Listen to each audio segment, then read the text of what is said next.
எனக்கு வந்து பார்த்தீங்கன்னா, முடி வந்து நீளமா இருக்கு. ஆனா வந்து எனக்கு அடர்த்தியே இல்ல. இருக்கிற நீளத்துக்கு முடி அடர்த்தியாவும் வேணும் அப்டின்னா, இந்த ஹேர் பேக்கு ட்ரை பண்ணி பாருங்க. சூப்பர் ரிசல்ட் குடுக்கும். உடனே உங்களுக்கு வந்து முடி வந்து திக்கான மாரி இருக்கும். ஸோ இந்த ஹேர் பேக்க ரெடி பண்றதுக்கு முன்னாடி உங்களுக்கு ஒரு சூப்பரான அப்டேட் கொண்டு வந்திருக்கேன். என்னன்னு பார்க்குறீங்களா? நம்ம ஜெகதீஷ் மீனா ஹேர் ஆயில் புதுசா 100 ml லான்ச் பண்ணியாச்சு. ஸோ நம்ம வந்து 200 மட்டும் தான் குடுத்துட்டு இருந்தோம். இப்போ நெறைய பேர் கேட்டதுனால 100 ml லான்ச் பண்ணியாச்சு.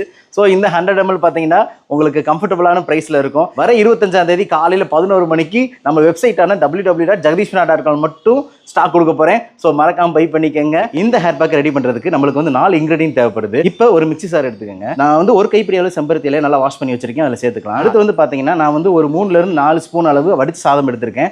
அதை சேர்த்துக்கலாம். அடுத்து வந்து பார்த்தீங்கன்னா, செம்பருத்தி பூ ஒரு 4 பூ சேர்த்துருக்கேன். அடுத்து வந்து பார்த்தீங்கன்னா, ஆல்மண்ட் ஆயில் கிட்டத்தட்ட வந்து ஒரு 3 ஸ்பூன் அளவு ஆல்மண்ட் ஆயில் எடுத்திருக்கேன். அதுவும் சேர்த்துக்கலாம். இப்போ வந்து பார்த்தீங்கன்னா, ஒரு 100 ml அளவு தண்ணி ஊற்றிக்கலாம். நல்லா பேஸ்ட்டாக எவ்வளோக்கு எவ்வளோ பேஸ்ட் அரைக்க முடியுமோ அவ்வளோக்கு எவ்வளோ பேஸ்ட் அரைச்சிக்கங்க. இப்போ வந்து பார்த்தீங்கன்னா, அரைச்சி எடுத்து வந்தாச்சு. இப்போ வந்து ஒரு பவுலுக்கு மாற்றிக்கலாம். நான் சொன்ன சூப்பரான ஒரு ஹேர் திக்னஸ் மாஸ்க் வந்து ரெடி ஆயிருச்சு. இதை வந்து நீங்கள் உங்கள் ஸ்கேல்ப்லையும் ஹேர்லையும் நல்லா பொறுமையாக அப்ளை பண்ணிவிட்டு நல்லா ஒரு மசாஜ் கொடுத்துட்டு ஒரு 15 to 20 மினிட்ஸ் கழிச்சிட்டு ஒரு நல்ல ஷாம்பு எடுத்துக்கோங்க. கெமிக்கல் ஃப்ரீ ஷாம்பு இருந்தால் ரொம்ப பெட்டராக இருக்கும். ஸோ நம்ம ஷாம்பு கூட நீங்கள் ட்ரை பண்ணி பார்க்கலாம்.